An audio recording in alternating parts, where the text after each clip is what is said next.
Welcome inside the kennel, the heartbeat of the dog gang, where real breeders break down real experiences, and the experts drop the knowledge you can't Google. We talking structure, bloodlines, nutrition, training, wins, losses, and everything that makes champions in and out of the ring. This is for the ones who live it, breathe it, and build it, one lit at a time. Your host, Kevin Ben and Roderick. Lock in.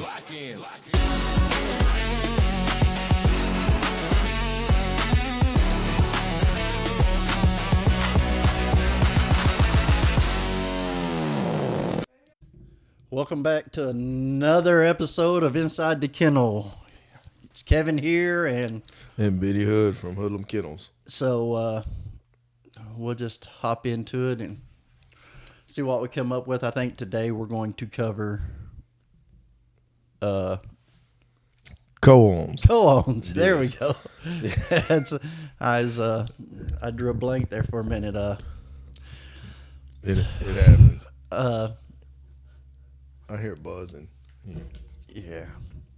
It's this, but so anyways, we let's talk about co-owns and the ins and the outs and the wins and the losses and it's a complicated road to cover sometimes when you got co-owns. I think the co-own part of it's pretty easy. I think it's the feelings. Yes, People getting their feelings, and that just complicates everything when you start thinking, oh, this person's winning more than me, or I'm doing more than them, or that's the biggest part of it is. And on that note, it's almost like, in my experience, one person does do more than the other. I mean, you have to navigate through. I'm going to tell everybody this. You're probably going to go through a lot of co-owns and to find the right people to co-own with. And just because you're great friends doesn't make y'all great co-owners. If you're great friends, you should know going into that. Is this a 70-30 effort kind of thing, or is this a 30-70 kind of effort? Right, Are they go-getters, or am I just, helping somebody out? So, and I have various co-owns out there with different partners, and they're all different. And what I learned is I have to tailor my co-own to the co-own partner to make it work. You got to know what they bring to the table, what they can do, what they can't do, and what you're going to end up doing yourself and be okay with it in order to make it work. So like if you know they've never whelped, you're going to have to be involved. Even if that's not your responsibility, you're going to have to be involved, because if they lose puppies, then you're going to feel a certain kind of way. But really and truly, you never should have probably entrusted that. That's one of the biggest things that people get mad about is you have co-owners, they can't whelp, so they depend on the other partner to whelp, but then when they lose puppies, the one that can't even whelp and don't know how to whelp wants to get mad at the one that lost puppies. And how can you get mad at somebody for doing something you couldn't do anyways? So that's, as a partner, if you can't do something and you rely on the other one to do it, and crap happens in this world, shit happens, you can't be mad at that person.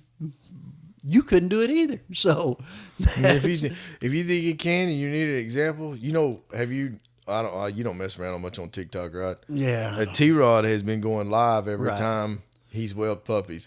And this morning, Erin got up to go to work, and she woke me up. She said, "Why is T-Rod on TikTok at 5 a.m?" I said, he's going to do that every time he's whelping puppies this time. And you'll get an idea how many times a day he's up. Yes. Whelping puppies all throughout the night. And that's the other thing. If your co-own is the one whelping the litter, whatever they want to do, you just let them do it during that time, because you're probably going to start a fight because they're without sleep. They're sleep deprived. They're stressing about having a co-own litter and trying to keep it alive and all of that. So if you got a co-own partner that's whelping a litter, just be nice and Uber them something to eat or something. Who knows? Some coffee. But Every the main meal thing comes is, do not ever call them and question them on what they're doing in the middle of that, because chances are they've been up all night and they ain't got no time for no bullshit. So even if it's their bullshit. even if it's their bullshit, they ain't got for it. time for none of it. I am that way when I am co-owning my or I'm whelping litters. I get so stressed out and so tired that I just can't. Yeah, you gotta be careful because you messing with fire there. You'll get told if you can do better, come get them real quick. Okay, so speaking on that, I had a lady hit me up one time. She had bred to one of our Ric Flair's Uncle Suge Knight, and we had kind of developed a relationship. I had taught her how to do progesterone testing and all of that. She hits me up with this female that she has, and she was a traveling nurse. Had kids, single mom. And she's like, I can't afford to pay a whelper this time and all of that. She said, I'll call on the female with you if you'll take her, breed her, whelp the puppies, we'll split them and all of that. Okay. Now, mind you, that litter was the first litter of 4 litters I was going to have. The 4th litter of that was the litter that Flair came off of. So her litter was second. I had a litter with another set of co-owners, 2 weeks older than that litter was. But so as those puppies were getting up to age, the first litter, and taking pictures and all of that. Now, on the other hand of that, the first female that had puppies, those co-owners came to Lubbock specifically to take pictures with the puppies and to do all of that stuff and to help promote them and sell them. This lady lived in New Mexico, and she got mad because she messaged me. She's like, now I'm in my 3rd litter. We get to the 4th litter. Flair's born. Brianna had gotten bit by a pit bull. She was laid up. So I was doing all of this by myself. I still had all these puppies in my house. And I hadn't slept. In weeks. I hadn't got a good sleep. So she took it upon herself one day to message me and gripe about the amount of pictures that I was taking of supposedly her litter, as she put it. I told her, well, it's our litter, and I want them gone as much as you do. She said, well, I see Shelby and Elise's litter that you call on with them, getting pictures all the time. They're posting pictures. She came down and took the pictures of those puppies. I didn't have time to go and do this. She came to my house and set the deal up and did a whole photo shoot.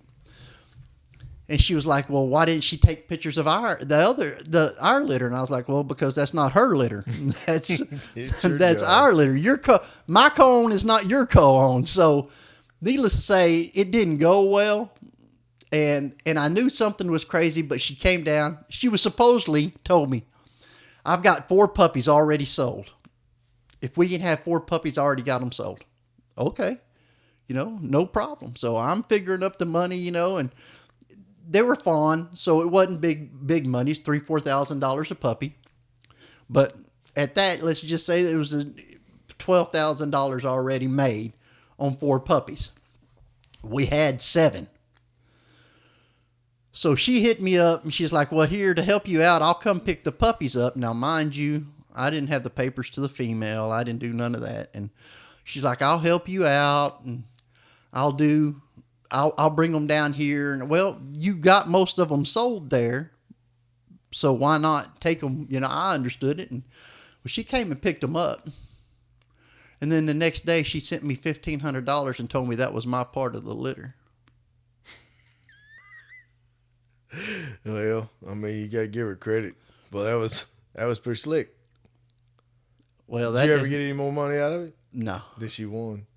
But I tell you what I did get, because she was stupid and she forgot about it. I had sold all of my progesterone stuff. So when I picked that female up, she sent her whole setup, which was identical to the one I had just sold, with me. When she picked the puppies up, she didn't take her progesterone equipment. Machine, TCI gun, all of that was still at my house. So she sent me $1,500 and told me, that's your part of the litter. She said, I'm going to have a friend come by and pick up my stuff. And I told her, no, you're not. Yeah. I said, Tell her to bring the rest of my money. that's what I told her. I said, you send me some money. I said, and you can have your equipment. I said, but you're short. I said, I know you had 4 of them sold at, let's just say $3,000 a piece. I said, I know you sold a couple of them for more than that. I said, but that's $6,000. I said, you still owe me $4,500. I said, and I don't care about the other 3. I said, otherwise you're not getting this equipment back. She did not get her equipment back. She said no. And on top of that, the $1,500 she sent me, she held taxes out of it like I was her employee. And I told her, why would you hold taxes out of that? Well, I have to file that. That's on you. That's not on me. That's you let me handle my taxes. You pay me. So it was a big ordeal. So I learned then that I have to have some kind of control. And if I don't have the papers to the mama, them puppies ain't never leaving my house. Yeah, you gotta have something to where you can disrupt them. We just, I guess, repoed the dog. I guess is the best way to say it. Like, Yeah. It was surrendered, but the crazy part is that so when we got her back, she was eat up. She's in poor condition, and the whole time, like, we tried to stay in contact with them. We had bred the dog. Supposedly she didn't take. We kept trying to get her to come bring the dog to the house. We'll do an ultrasound. We'll take it to the vet, get it checked, whatever. They wouldn't do that. And so we kind of just thought that the dog been stolen. Then they called out of the blue wanting the papers. It's like, well, you're not getting the papers because we never got our part back. Right. Like, you didn't pay anything for the dog. Right. We were going to split the litter. Like, we didn't get anything back. You're not getting the papers. Yeah. And we got a big old argument about it. And a bunch of mean stuff got said. And when we hung up from it, I kind of just like, we got beat out of the dog is what Right. happened. Well, here we are 4 months after that. And she called and wants to surrender the dog. So Right. we went that day and got it. And man, it was eat up like with fleas. And so we got it home, dipped it, wormed it, and she's doing a lot better now. She's back perky. It's gonna take her a while for her Right. coat to come back. But man, we had that dog 3 days. Yeah. She texted Aaron last night, and Aaron just screenshotted it, sent it to me. She said, you need to deal with this. She wanted the dog back. Oh, no. That man, I'm gonna be honest with you. I read that and I went, God, the balls on this lady. Like, Yeah. I can't believe it. And she was talking about, well, I got a place now. Well, hey man, because I guess the couple, they broke up or Right. I don't know what happened, but she was estranged from him. So I don't know if the place she got back was back with him or whatever. But like, I sent her a long text. Basically told her the shape of the dog, the condition of the dog was unacceptable. And she was not. I'm sorry that the co-own didn't work out, but only thing I appreciated out of her was that she did eventually surrender the dog back as the contract stated. Yeah. But with all the things that got said with the missed breeding, no, not interested in doing business with you. And they kept saying that because when we bred her and she missed, that they had fulfilled their obligation. that they tried to do the breeding, that we owed them the paperwork. And I said, well, what are y'all trying to breed her? Like, what are you doing? Like, you haven't fulfilled the contract. Right. And they said, no, we're not going to breed her. I said, then why are you so worried about, why are we cussing each other over the paperwork? Right. And I was like, that don't make any sense. I was like, I know y'all lying. Like, there's no point. And having the papers if you're never going to breed the dog. Yeah, no, it's our baby. We're not going to breed it. Well, then enjoy your pet. Right. And no, it wasn't what it was. And I'm going to tell you, I have a sneaking suspicion that dog had them puppies and they sold it and they needed them papers. Yeah. Because the timing of that would have been about the time those puppies were ready to go. Right. And I have a sneaking suspicion that she didn't miss. That she had a natural birth. And they let her have them natural. And then they sold those puppies. Right. And they wanted to sell them. They had somebody that probably wanted papers. Right. And they couldn't get them without her paper. Right. So you're right. You better have some kind of control to disrupt. Now, I know they made money off them puppies. Right. And that's... So, I've done co-owns various ways. And this is going to sound strange to people, but most of my co-owns that work, and it's really not even a co-own, it's a co-op. It's a hey, I got this female in heat. What can you do? And what I normally do, and I'm going to use Gabriel Cruz, my partner in Dallas, as an example. He bred the flare, had a litter, kept 2 females off of them. And he hit me up and he's like, I don't know what to do, what you want to do. He's like, I'll let you in on them. Whatever, what can we work out? And I told him, this is what I'll do. They're your females. I said, but I'll supply the stud fee. I'll whelp the litter. You pay for the C-section. And we'll split the money on all the dogs. I said, if we keep one, we can co-own it. We can do whatever. And we can go from there. Hence, that's where Rubble came from. But we have done very well with that. Done the same kind of stuff with, maybe it wasn't the same kind of stuff. I did a lot of work in that relationship with Gabe Pineda. So, but I know Cruz can't whelp, right? All of his litters he's ever had, he's paid a whelper. Not that he can't learn how to whelp or he can't whelp. He's got 5 kids. Yeah, opportunity, time, and his younger ones are in basketball, and he doesn't have the time to do it. So why would you even risk losing puppies when you know you don't have the time? So he never did. He paid for a whelper. So by me whelping, that's $2,000-$3,000 he already saved. And then not having to pay a stud fee, again, anywhere from, we've paid.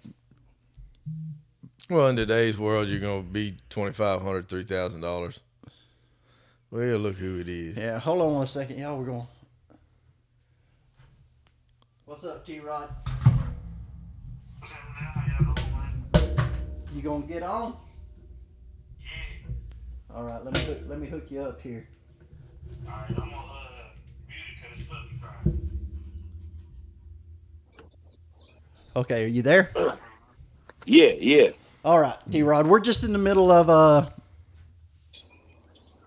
talking about co-owns and telling horror stories about co-owns at this point. At this point, we'll get to what we think is the best situation here in a little bit. But I was just telling them with Cruz, how it worked with us is more of a co-op. And here's the thing. So once that litter is done and we've decided to do whatever we're going to do with them puppies, that female is still his. It is not mine. He can go do anything he wants with her. We're not required to do another breeding together. So therefore, I feel like it works out great that way, as long as both of you have a control over something, which I don't worry about it because I have the puppies in my possession. So that's why I don't need his dog in my name. I don't need none of that. And anything that happens with the puppies, I send him pictures, videos. He comes over, all of that. So it works out. But again, that can go crazy too, because eventually you gotta have trust. And well, so that's gonna bring me to my question that I was in here, and because me and Aaron's talked about it now, and we know on this particular one, because we've had several co-owns, right? And this is by far the it's the only one I think that we would say it was a horrible mistake, right? But the thing that we did was took for granted. They worked together. They knew each other since they were kids. But, it wasn't like they had hung out. They weren't best friends. So, like, we wasn't 100%. We didn't know how they lived. Right. That she had just known her for a while. She was comfortable with her. And she vowed, she's like, yeah, right. I've known her a long time. She's, I work with her. She seems solid. Well, unless you see somebody and how they live. Right. You don't know. Like if you hadn't hung out with somebody in 10 years, a lot of life takes place. That is the truth. That's kind of, I think, what happened here is where we screwed up is, I guess we got lazy or complacent, and we just assumed, since they had a long history, that no way she would let a dog deteriorate like that. Right. And we should have, moving forward, like we gonna see where the dog's gonna live, regardless of whether I've known you for 30 years or 3 minutes. Right. Like you gonna show us, and hopefully they got other dogs that we can judge off of care. Yeah.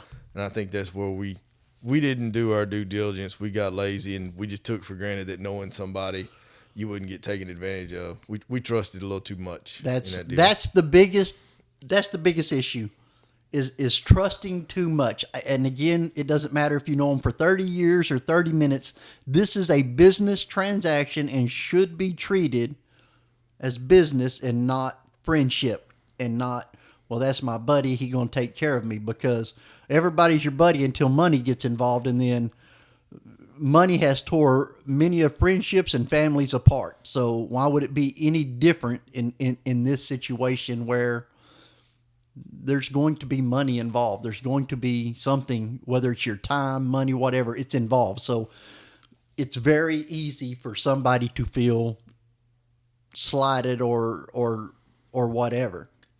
I don't know. It's a hard road to, and now let's not forget all these people that paid huge amounts of money to co-own with some of these bigger breeders out here and never made a dime off of it, because either the female couldn't be bred, or it was just when they did breed them, they didn't get the support from these people that they were promised. It was a sales tactic up front. So, the bigger name got their money. The co-own never reached the potential of recouping that. You think you in those deals, you think you're buying into, like, you got a Barker. Right. You have built-in advertisement that you can't get, but those guys, at the end of the day, the majority of it, It's like buying stock in a franchise. It Yes. is, but then you don't get any support from the franchise owners. That's it. Like, they just like, well, I mean, that's your litter. They put their name Yeah. on it, and then they don't sell you none of their product or give you any of their advertising to, Right. or access to their advertisements or their advertising team. You just, Right. you're out there on your own. So that's, and it's not just co-own on puppies. When y'all are doing things in business with these dogs, you have to know who you are and what your values are and whatever, as to where, everybody listen to these big name breeders, get online, show all this money. Man, that's that old adage. You don't believe everything you see online. It was all smoke and mirrors. A lot of it was. Yeah. They built these co-owns up to acting like they're big, and then they'll have their partner in there that they're really close with or whatever, counting money with them. So the new little co-owners out here are thinking, shit, I want to be that guy. I don't care if he makes more than I do, but that guy makes more than I do. The partner does that don't nobody know about. So they just did a lot of smoke and mirrors, and it's all of that. And all I could tell people is this: you have to build your reputation. You have to have values. You have to, and it's not just co-owns, it's dog shows, it's everything. It's, for everybody to know sooner or later, I just backed out of a dog show, throwing a dog show, not because I didn't like the people necessarily I was throwing it with, but they're in a different part of the dog game than I am. They rub elbows with people that I don't want to rub elbows with, or I've never rubbed elbows with. Matter of fact, I've talked a lot of shit about them people they want to rub elbows with. So It's gonna be frictionless. well, that, and I was going to feel like a sellout by doing this, because I don't want to do business with them people. Everybody's like, well, you're a big name breeder. I am not. I am a known breeder with a big name stud. That is a difference. I am not some internet mogul, smoke and mirrors guy. I have had a lot of successful partners. I have had a lot of shitty partners, but that's, but back to the co-own thing. So you're not gonna tell them that you wear a diamond grill and a Rolex off camera. No. Not at the dog shows. No, I'm not. No, I'm not. You ain't gonna tell me you really that when you ain't at the dog show, you really got it. Yeah, nah, I ain't gonna tell them that. I just they, but so and let's take my cone with Yeah, Ric y'all Flair. catch Kevin on the weekend. He wearing a Rolex. And he got a big chain on, man. Y'all just don't know it. Y'all don't know that Kevin. We only know it, man. Yeah, don't lie to them. When I ain't at a dog show, I look like a homeless person. So, So I got a big Rolex. when we here on a cone on the stud side of it, let's talk about cone and some studs. We touched a little bit on the females, but the studs. The studs are very tricky in the fact that now one of you have to have control of the papers and one of you have to have control of the dog. I think the studs are simpler for that reason right there. And they should be. And it's a clean transaction. There's no that shit wait until easy. you see the puppies. There is a stud fee or a pup back, whatever it is. Like, it is cut and dry the minute Right. that either the pups are ready to go or the breeding happens. Right. I do think that that's a. But before we I get may to eat that those part, words, let's talk about when Flair was. I did a call on Flair with Alex Lee. He called me right before Frenchie Bowl won. On Ric Flair? Yeah, For real? yeah. Okay. So he called me the week of Frenchie Bowl, the Sunday before Frenchie Bowl won. Talked to me about Ric Flair.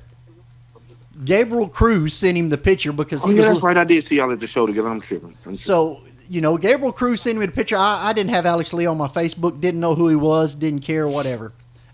Gabriel Cruz had him on there. He was looking for a new stud to push and all that. Cruz sent him a picture of Flair. He hits me up. We get on the phone together and we get to talking, and he wants to buy in on Flair. And I'm like, okay. He's like, well, how many lock-ins you already got on Flair? And at the time, I had like 20. And he's like, wow, that's a lot already. And I was like, I thought I was doing pretty good, He only been open a couple months or open for lock-ins. And he's like, this is what I'll do because now remember, Wonka is supposedly sold for $400,000. I don't really know the deal on Teddy Grahams. I want to say it was north of $100,000 is what they were saying. So, and I had already had a $100,000 offer on Flair that I turned down. So he was like, I'll do $50,000 buy-in to own half of him.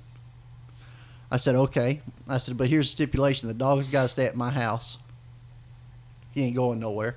Because if he was going somewhere, I'd have just took the $100,000 and got rid of him. I said, I will travel anywhere you need me to travel with him, to any show, anywhere, but he stays with me. So he was fine with that. And I told him, I said, when we do the contract, when you pay me the $50,000, we'll do the contract. We'll both sign it. The papers can go then with your name on them and all of that, right? And then we'll make an account that you know where everything is. I said, the other thing is, whether it's my lock-in or your lock-in, I have to issue the contract for it because I'll have the stud and I'm the one shipping it out.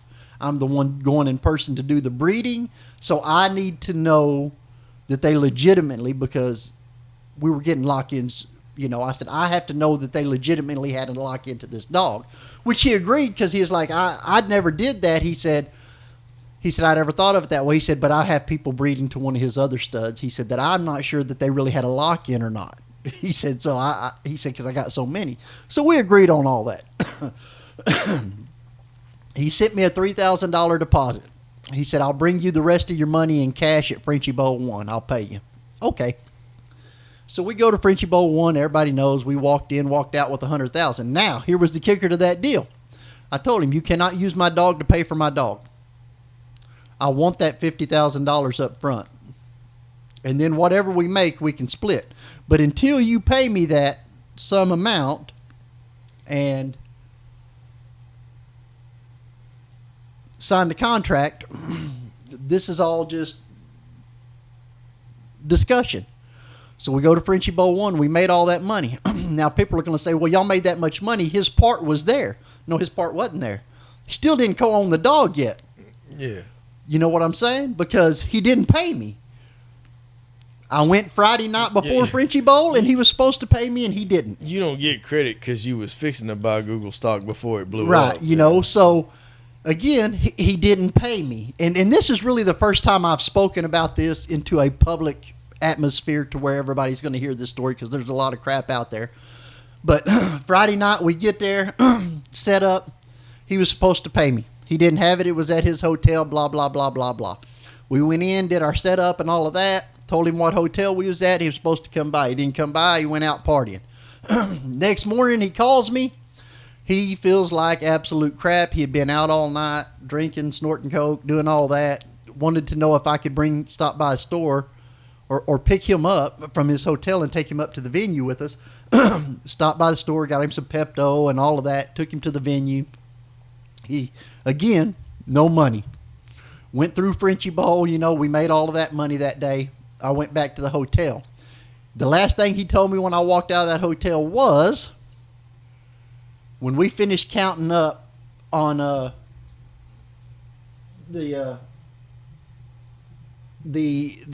Frenchie Bowl and all that, we will I'll call you and I'll pay you. I said, all right. Now at this point I had the money. All he had to do is show me the other money, right? That he legitimately had it. And I didn't need him to give it to me because I was just going to turn around and pay him his half anyways, right? Because I wasn't going to be that big of a dick that he paid on the same day. But he never had the money. So he never paid the buy-in on Flair. He paid $3,000. But I let it rock on, right? So then after that, I told Brianna, I said, we're just going to treat it as an advertisement until he finishes paying me. If he promotes it and he sells the stud fee, I'll let him have part of it, right? So we did that for a little bit. Now, 2 weeks later, he goes to Dallas and supposedly co-owns a pink carrier female out with some people in Dallas for $125,000. Well, now he's got my money, right? Now, all the Frenchie Bowl money he don't get and anything else he don't get because he still ain't paid in. We're long past that. But he calls. We're going to Miami because we're going to the Frenchie's Going Viral show. So we leave early because we're driving down there. So we'll meet him in Dallas. He wants to do a photo shoot with Flair and all that. We went out the night, that Friday night, I think it was, or Saturday night, and met him at a bar, and he was bragging and all of that, and that's cool. And he's like, we'll do the photo shoot in the morning. I said, it needs to be early because I need to get on the road headed towards Miami. And he's like, yeah, we'll do it about 9 o'clock in the morning. He said, no problem. He said, my guy's with us. He's over there. He went and told him, and the guy was like, yeah, I can do it. I said, I'm going to need my money in the morning, too. Oh, yeah, I got you. Shit, I just made all that. I got you. Okay, good. He didn't answer his phone. Had no clue where to go for the photo shoot. Nothing happening. 10 o'clock, I finally left. Headed out to Miami. About 10 o'clock that night, he finally calls us. Oh, man, I was so fucked up, this and that. Yeah, okay, whatever. I'll have you money in Miami. All right. So we go to Miami. We spend the week of Thanksgiving down there, have a good time, all of that. Come showtime. Friday, he gets to the venue. Friday night setup. I wasn't going to go, but he was out there. I want my money, right? So I go out there. He don't have it. Oh, it's at the hotel. Okay. When I leave here, I'll get with you. Okay. He did not. Didn't hear from him. Next day, I show up to the show. And no Alex Lee. And I'm asking everybody, where's Alex Lee? I don't know. So I start blowing his phone up. He don't answer. So finally, I just sent him a text message. I told him, look, bud, this ain't going to work out. I said, I don't know what you do. I said, but I need a serious partner. You know, I don't need, or I don't need a partner at all.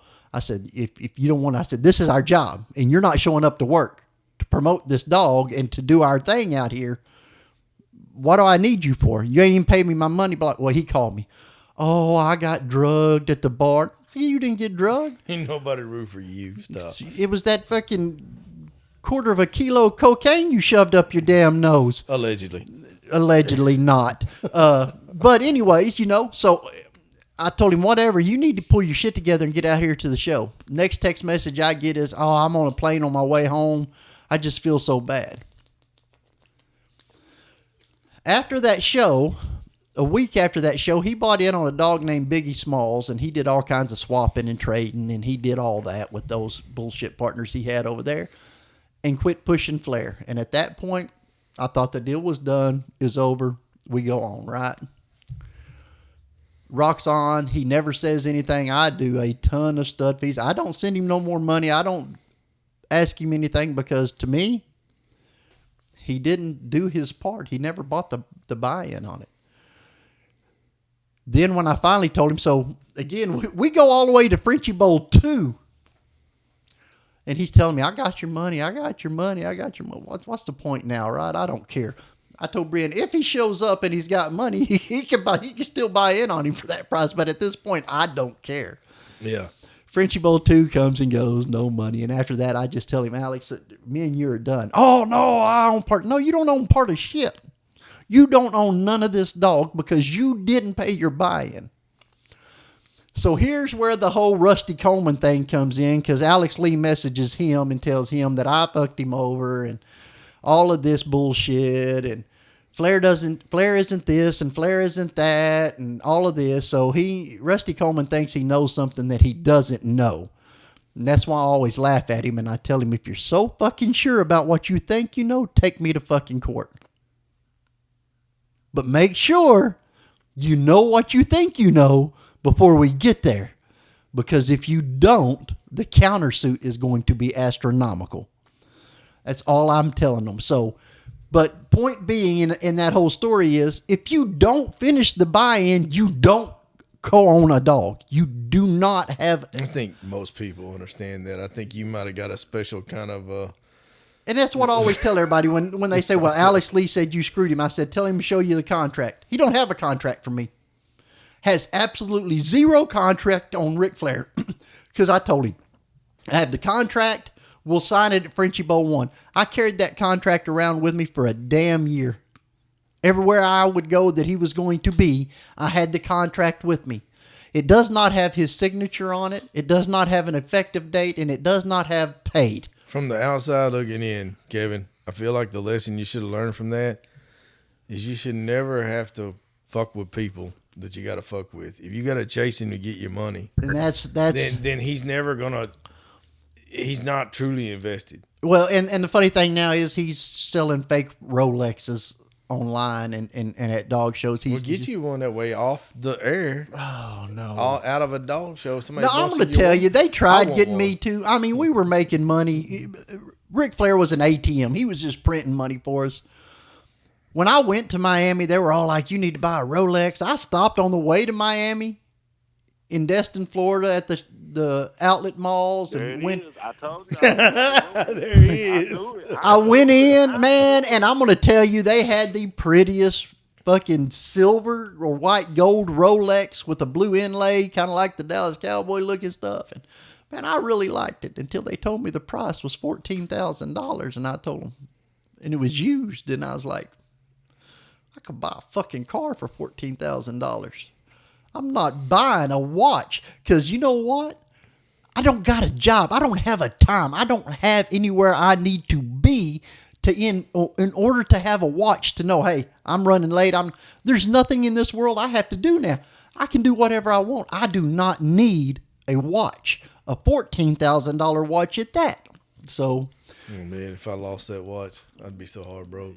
I got a watch up there. I got one in there that I just bought. I bought one of the new that connects to my phone. Half the time I don't even wear it because I don't care. But we rolled on down into Miami. Again, we still making it.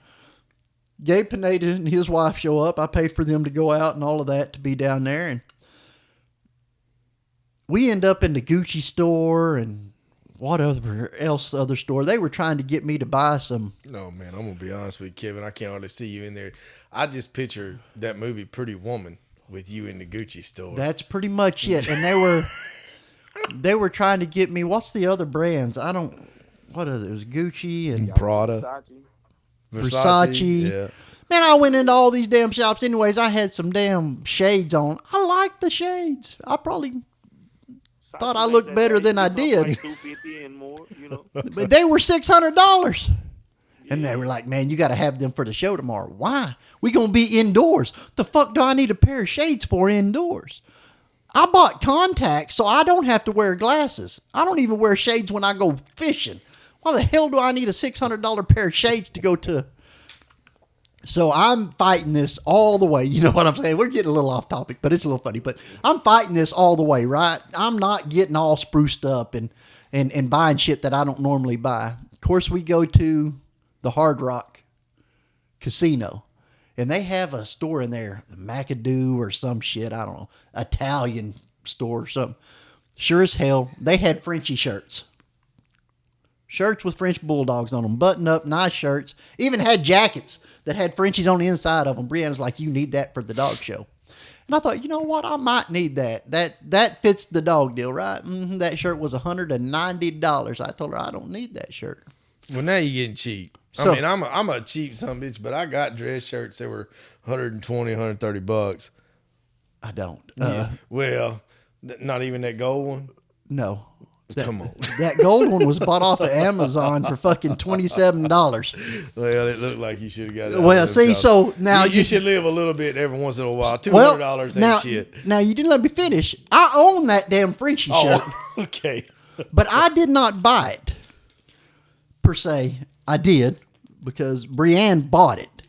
When I went to go gamble, which is crazy because I wouldn't buy the $190 shirt, but I'll go I'll go stick some money in a slot machine.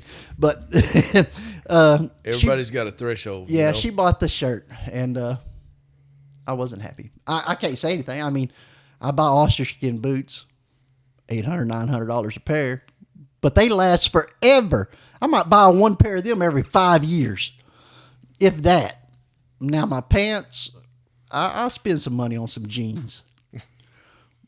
Very rare. Everybody's got thresholds. You know, I didn't want to, but that damn store, the Buckle, they probably know that I ain't rolling like we was when Ric Flair was working, because we ain't been back in there. Because every time Brienne walks in that store, it's $600 to get out of it, and I don't like to go in there. If we go to a mall and there's a Buckle now, we just stay away from it, because Brienne don't know how to control herself when she goes into the Buckle. But they got some nice shit in there I like.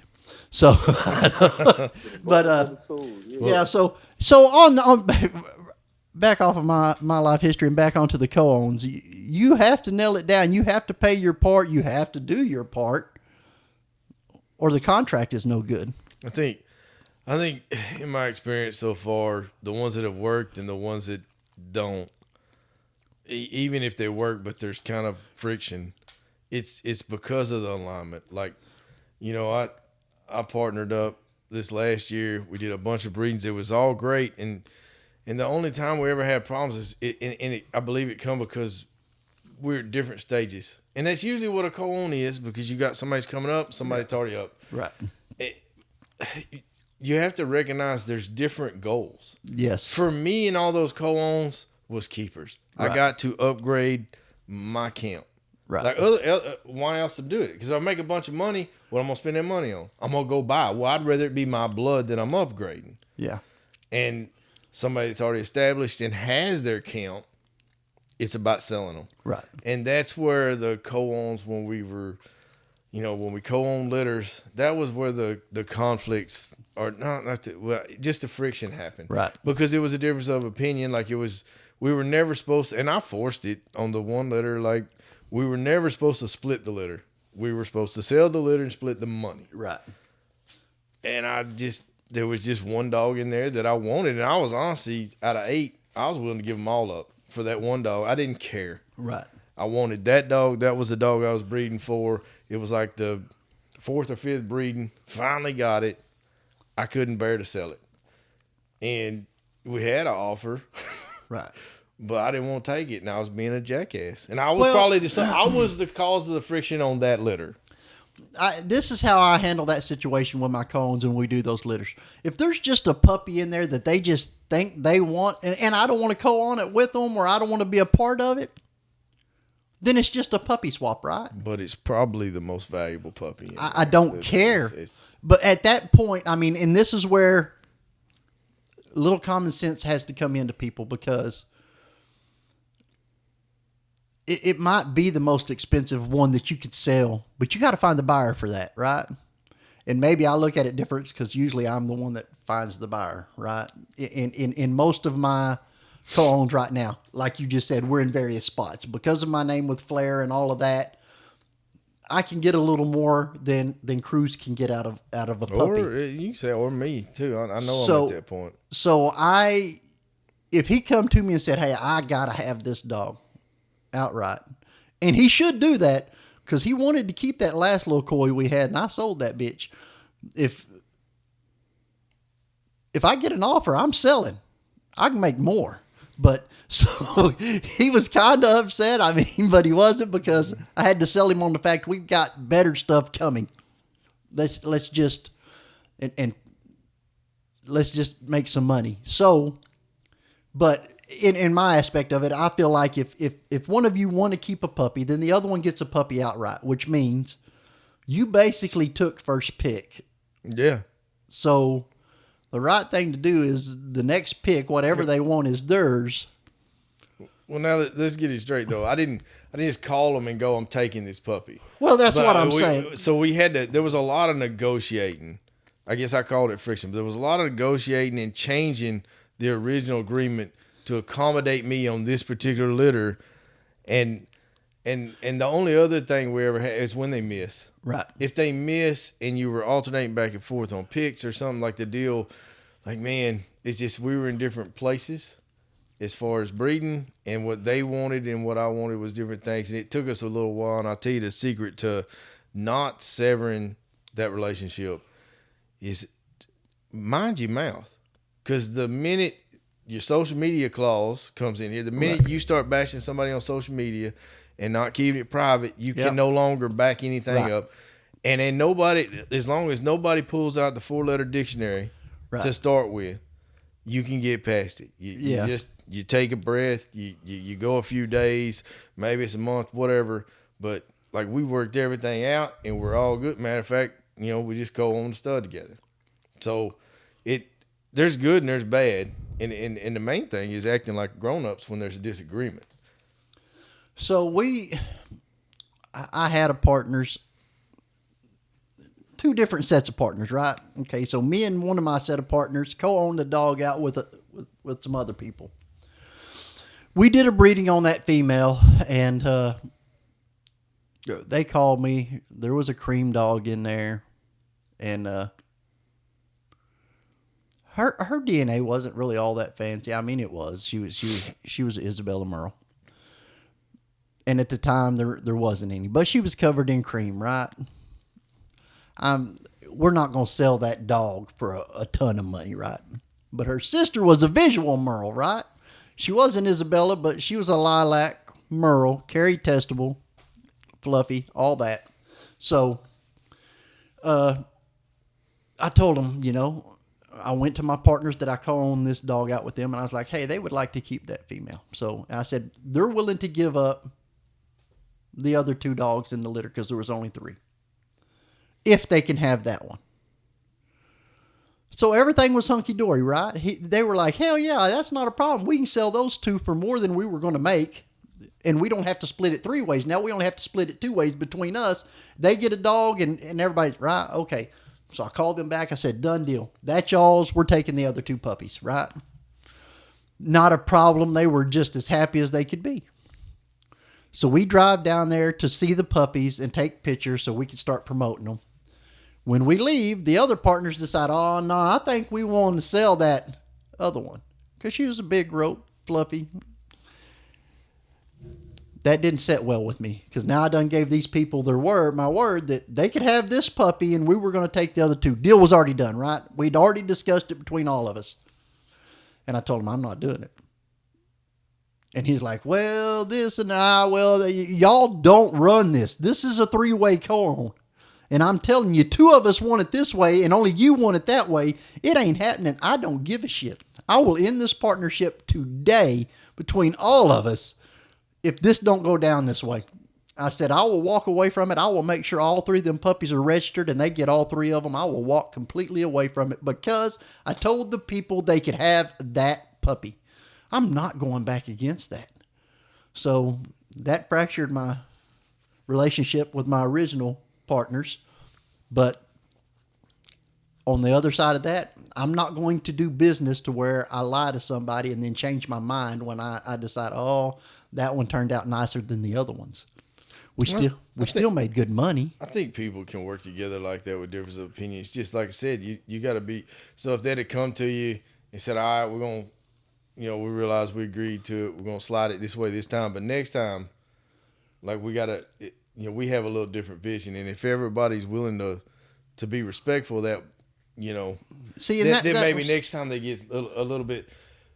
So you give up ground without argument this time, so that you can get a little extra consideration next time. That was a little give and get. That was the other kicker that I didn't put in there. So after this litter, they were supposed to get the female free and clear, right? We were only going to do 1 litter with them.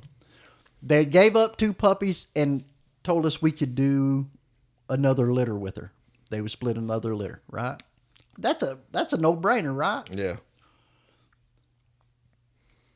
And so that was the deal. And I told them, y'all going to blow all of this up for nothing. So, at the end of the day, we took the 2 puppies.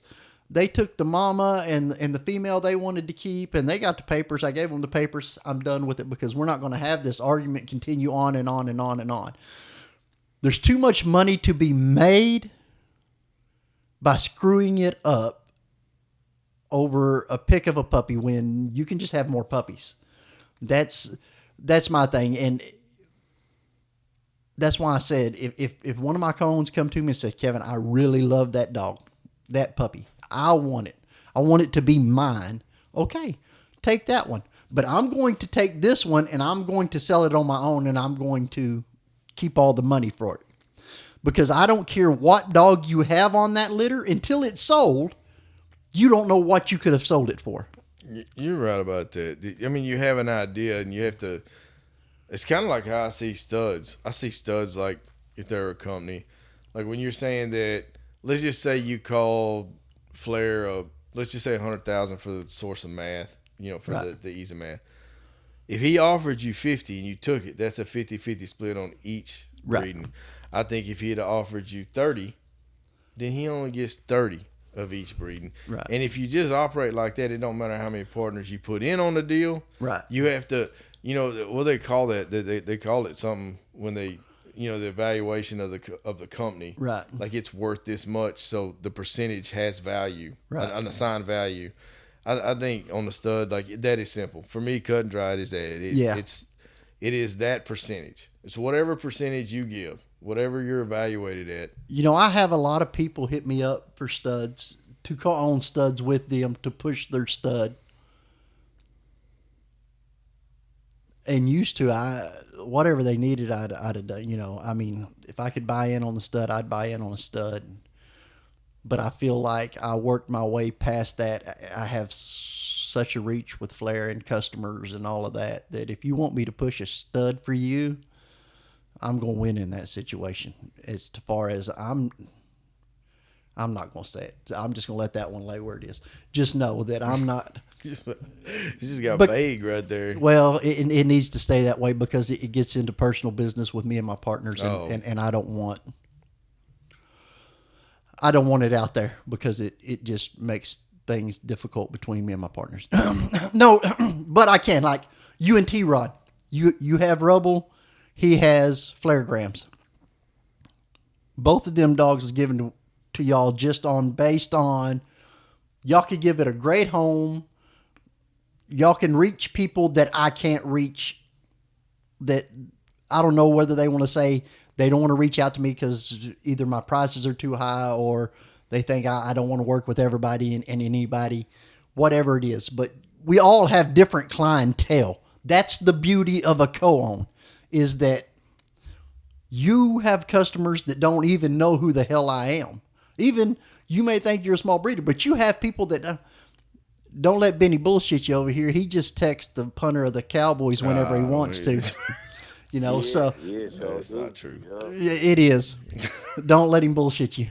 He sold a dog to him. Race car drivers and all that shit. Yeah, he just be messaging people, fucking Birdman from Street Outlaws. He just messages them up and asks them, "Hey, what was your time this week on your run?" That ain't really well. I talked to his mother because that's who got the dog. You understand? Now I don't know why his mother insists on putting him in the group text. Yeah. But That that's kinda it's, you know- even better because I mean, that one person that you're not gonna ignore is mama. So Well, and you ain't gonna Well, tell for her him, I'm- take me out of this message either. I ain't gonna profess to know their relationship, but I'm pretty sure that Mama's the boss. Yeah.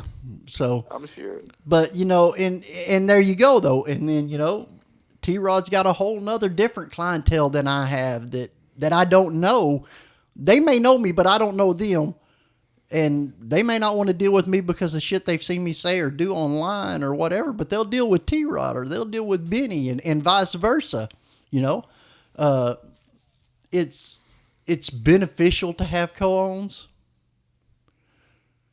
It's beneficial to have the right ones. You have to kind of have the Right. same mindset. Look, I don't. At the end of the day, like I guess I don't want to say that money don't matter, but it's not the main motivating factor. So if me and you have a conflict, it's probably not going to be over money. No. It's going to be over something else, but it's not going because fuck money. Let's That's- make more that's next the week. way I am. Let's I- make more next week. That's that's the root problem of every co-own out there. It's respect. Almost we're gonna every- have if I feel disrespected, Yes. we're gonna have a fucking problem. Most every co-own in the dog world ends over money. Because people just don't understand why the money flows the way it does, and they co-owners sometimes want to look deeper into it. I heard something on the internet the other day, a saying that said, "I looked in your cup to see if you had enough. You looked in my cup to see if I had more." And that's the problem. When somebody co-owns a dog with somebody, they've looked in their cup and they're like, they don't have enough. Let's co-own something with them. Hopefully this is the way it should be, right? I want them to be the same as me. But sometimes that co-own then looks into that person's cup and is like, hey, well, you got more than me. Well, I have other co-owns. I have other business. I have other stuff. It ain't just mine and your partnership.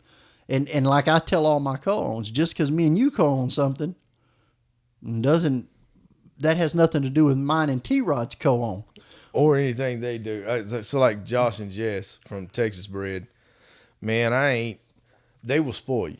Yeah. Because I've known him all my life, but that ain't the thing that spoil you. It's Right. like I co-own a female with them, and man, hell, I'll forget that I even co-owned it. Right. Like they'll contact me when it's time to breed. Right. Like they took that dog, they made it their dog. They done so well, I gave them another one. Right. And it's the same thing. It's just like I don't even got to worry about it. That's the best ones. And their dog, and those dogs, they're part of their family.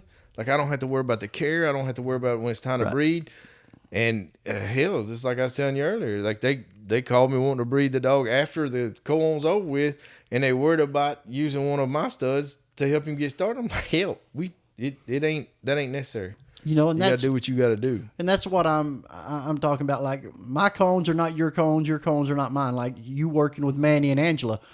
Man, I have talked to Manny and Angela a million times at shows, online. We've always talked business. It's just never lined up for us to do something. It's eventually going to happen. It always seems to work out that way. One of us will use one of the other one's dogs or something. It'll happen when it happens. But if you let it happen organically, 9 times out of 10, it's more successful than if you try to force an issue and force a co-ownership just because you think it's what you need to do. If it's an organic, whether, just a built relationship, which happened with both of y'all. You know what I'm saying? I mean, you came to show up to do a breeding to Flair, and we hit it off, and we went from there. And Yeah. then I reluctantly, just don't forget to put that in. Right, I reluctantly showed up. And that's the other thing. Y'all always don't have to believe everything y'all see online, because I only play an asshole online. Don't believe that. I'm an asshole offline too, but I got a better side to me. But Well, that part don't even really matter because, in all honesty, it don't matter if you're a full-time asshole. Right. The point is do you do good business? Right. And can everybody make money messing with you, or Yes. everybody get what they need? Not maybe not necessarily money. If they're looking for structure or color, Right. DNA, can they get what they need? And you not have hard feelings, and can y'all work Yeah. together? Yeah. That's it. I mean, hell, you never go. Not everybody is nice all the time. Right. Even the church lays a bitch on some Yeah. days. Yeah. So and that's the thing. I want to see everybody that uses one of my studs or buys one of my puppies to succeed, and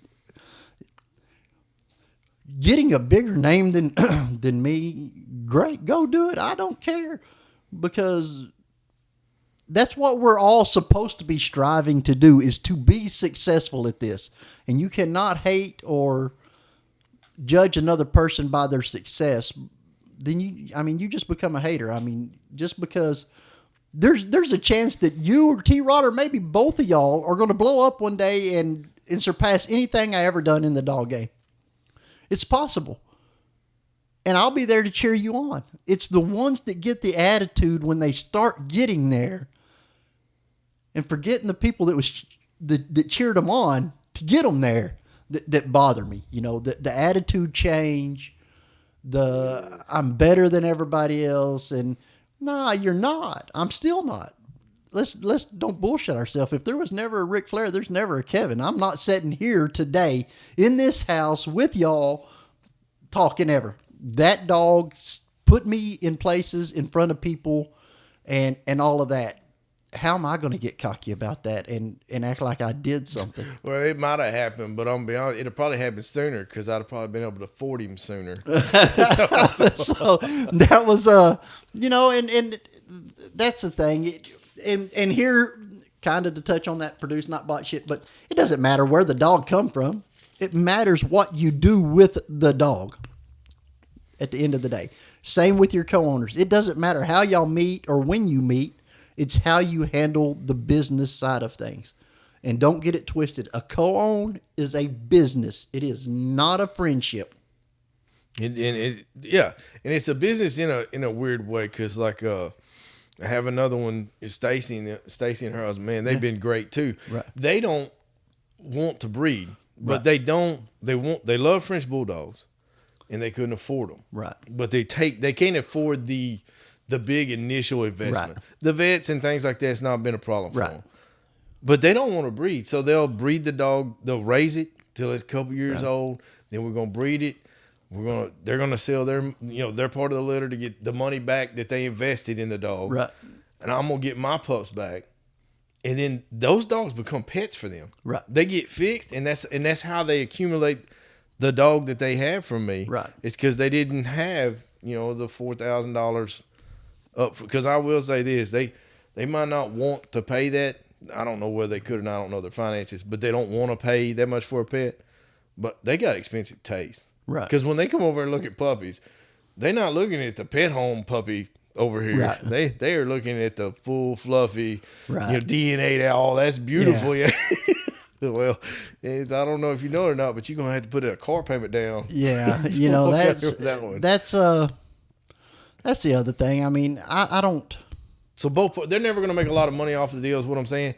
But they are getting exactly what they want. Yes. And here's the other thing I can tell you. Even if you have a co-own, sometimes there's always some dogs on the litter that's hard. Rather than sell it to a breeder for $2,000, when you know it probably shouldn't be bred or whatever, it's sometimes better to just put that in a home where you know the dog's going to be loved no matter what. I mean, everybody looks at the money. Me, for instance, if I have a litter and I sell a dog for $40,000 and another one off of that litter for $10,000 or $20,000, the rest of that litter really doesn't matter. I mean, it's a lot. Their lives matter to me, but the money so much doesn't.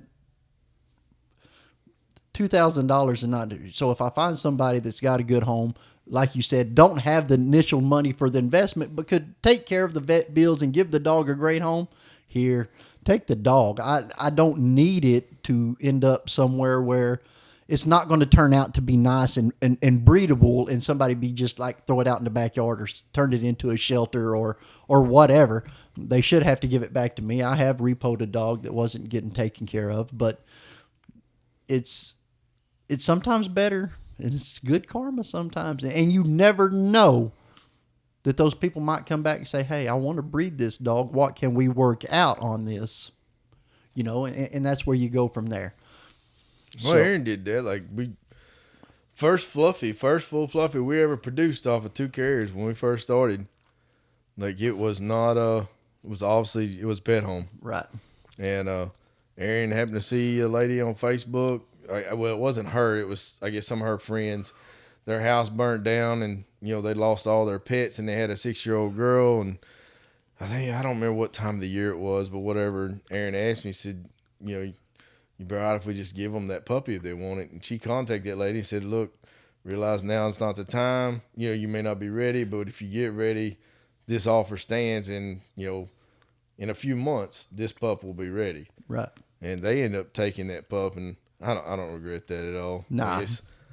It was like I said, it was the first full fluffy we produced, period. But and that was the way my old buddy Jimmy that passed away. I came down one time and he was talking to me, and his son's dog had just died, and that was his best friend, his son's best friend, all that. He loved his dog, and he said he kind of just lost without a dog or whatever. He said, you ever have a dog that you just will give away or whatever? And I just happened to have one on a litter, and I was like, you know what? I got one right now he can have, So I gave him the dog. That dog is the most spoiled, loved dog. It's probably more well taken care of than some of them I've sold for $40,000 or $50,000. So it's great. I made my buddy happy. I made his son happy.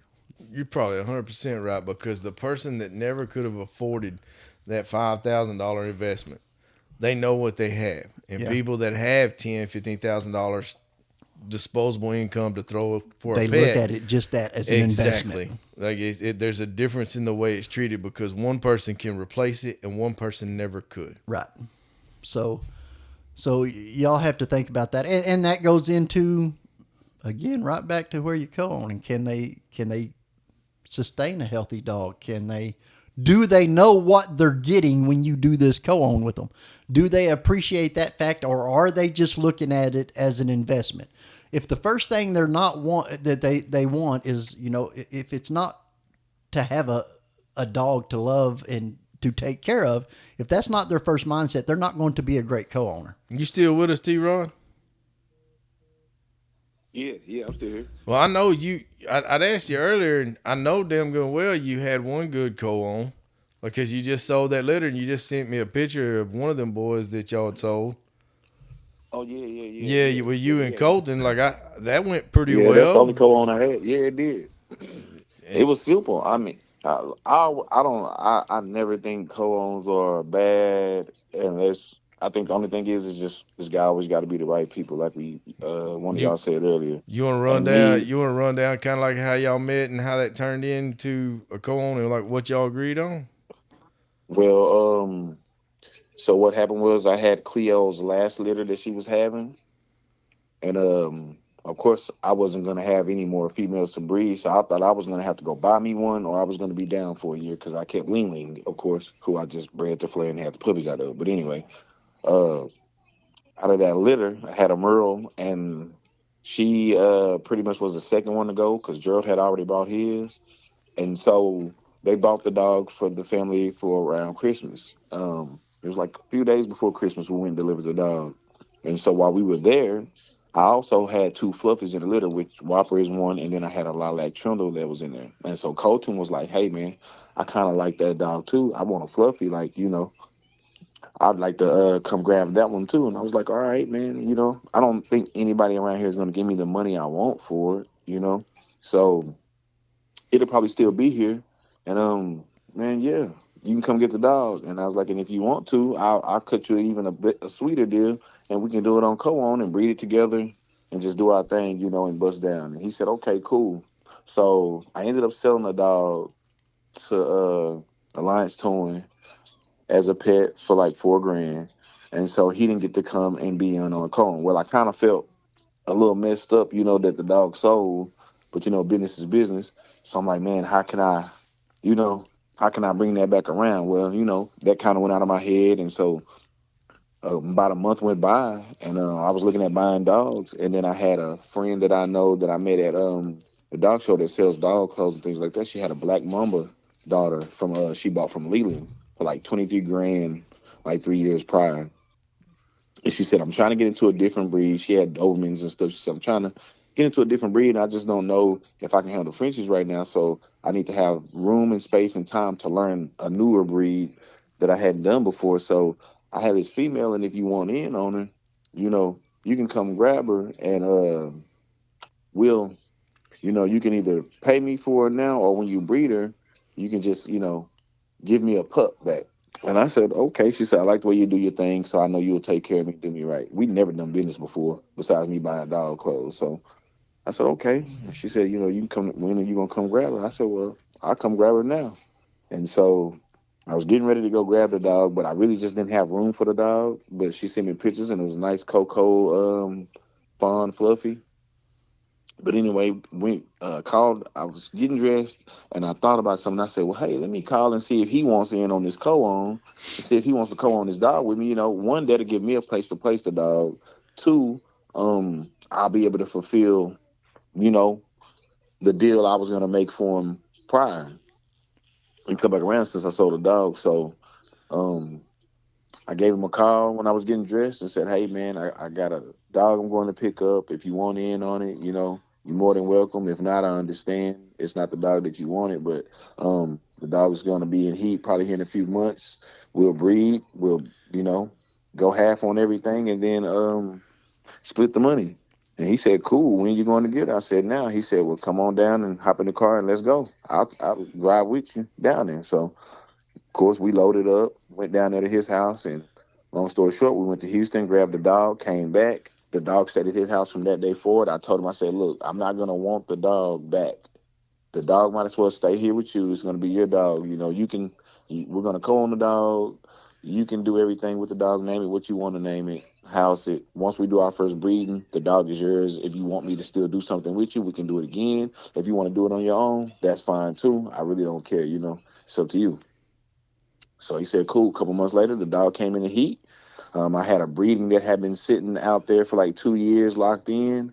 Um, I was just gonna bring her home and breed her to my full fluffy boy here in house, and just do a litter too and see what he could do. It was gonna be his first litter, and just produce some nice cocoa and tan dogs around here. And he said, "Hey man, I want to go to that, with the big rope and the carrying the pink and things like that. New Shad Isabella, let's do the best breeding we can do for the dog to try to produce the best puppy." So I was like, "Hey, let's do it." So of course, um, he turned around and he paid he went ahead and said, "Hey, I'm just gonna go ahead and pay her for the dog because I think these puppies are gonna be nice and we'll make more money off the pups, of course." So cool. So he paid her for the dog off top, um, paid for the other half of the breeding. We were supposed to go half on the C-section stuff like that. We did all the AI stuff like that, but she ended up having a natural delivery at home, so we ended up not having to go half on the C-section.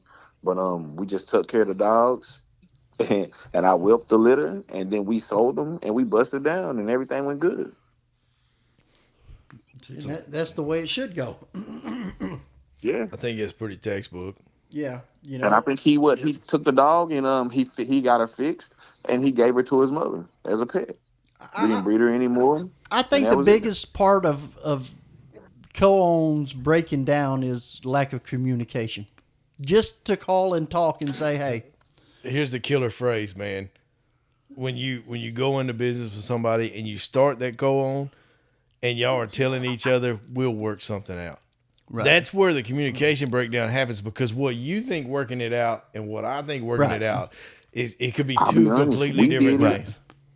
But see, we did that. I'll be honest, it was a lot of But times you me and were him said lucky. like, okay, You were lucky. yeah. Yeah." Yeah, I had a good co-owner. I'm not gonna lie. Like There it you went go. good. Like So, yeah. and that's the thing, is to kind of this is my advice to y'all. If you're going in on a co-own, let's look at it from the side. Okay, I'm getting the co-own female. I'm the one that is receiving the co-own from somebody, say from Benny.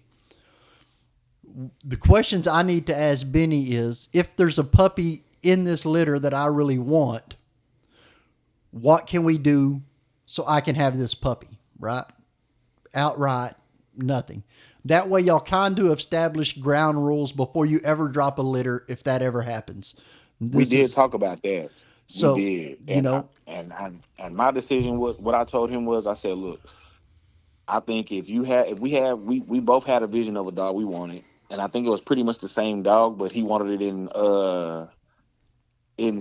in male, and I wanted it in female. Right. So I told him, I said, this is what we'll do, because we don't know the outcome of the dog. We don't know if we'll get either of the dogs we want. right. But we don't know if we'll get them both or if we'll get just one. I said, that way nobody loses out. What we'll do is, because the dog was supposed to be so valuable and we were going to breed it and continue business, Right. going with the dog. So if we were both a part of that litter, I don't think it would have been fair if I would have got the dog I wanted for him not to be able to be in on it when he helped pay and create that whole thing and was with me through the whole thing. Right. So I told him, I said, look, if I get the female that I want, we'll co-own it. I'll keep her here. I'll breed her. We'll make a decision on who we breed her to again, and I'll whip the litter like before, and we'll just keep going.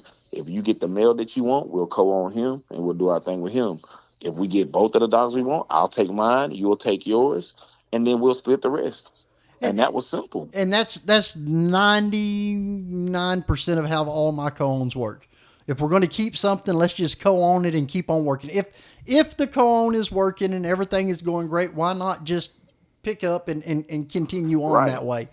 But sometimes there's just a dog in a litter that y'all both can't agree on is what to move forward with. One partner sees something in it that the other one don't. It might just be a preference of, that's the color dog I have always wanted, and blah blah blah, or that structure on that dog is so badass, I don't care that it's a black and tan and it don't carry any DNA. I just want it because of its looks. So there has to be some ground rules set in there, and it needs to be discussed, and for me, it's always, I don't know. It's easier for me to say, I don't care. Just give me that one over there. I'll sell one of them outright. And because for most of all my co-owns, we sell all the puppies and split the money. Right. Unless So we're if you keeping keep something one, and I keep one and sell it and keep all the money from it. Right. We basically just got the same thing. Yeah. I think we talked about stuff like that too. If you don't want to co-own it, you just take one of the pups over there and do your thing. If not, so we even that's, had people that we sold dogs to separately, and let people do certain things. And when it came down to it, like, we just pretty much did our thing. Like, I was done. We came down to the last two dogs. I done a deal with somebody. He had done a deal with somebody, and they were both supposed to pay us the rest of the money later. And I just took the money from that dog, and he took the money from the dog he made the deal with. That way, nobody was left with, if he doesn't come through and do what he did, and I let him get a dog from us, it's my fault at that point, and I got to get you your part of the deal because that's on me, and vice versa. So what we did was we just was how it was. Like, it pretty much was us taking a pup a piece and selling it, Yeah. So that's my new favorite thing to do, is not necessarily a straight up co-own on females anymore. It is to sell the female with a pup back. Take less money, but they got to give you a puppy off of that first litter, right? They don't get the papers to that female until I get my puppy. And now I'm so, I've had a couple of them go bad. So, and that's why they don't get the papers. But now they don't even get that dog registered in their name. They don't get nothing. They don't even get, I have to register that puppy's litter because I register that female in my name. And when that litter is born and we get to the registration, that litter don't get registered until I have my puppy in my hand. And all of that has to happen in that same day. So I register my puppy before I even walk away from that person that produced that dog now, because I don't want no funny business. I've had so many of things go awry because people get twisted because they agreed to all of this, and then I go take a puppy and they're like, I don't like it. But I do have one.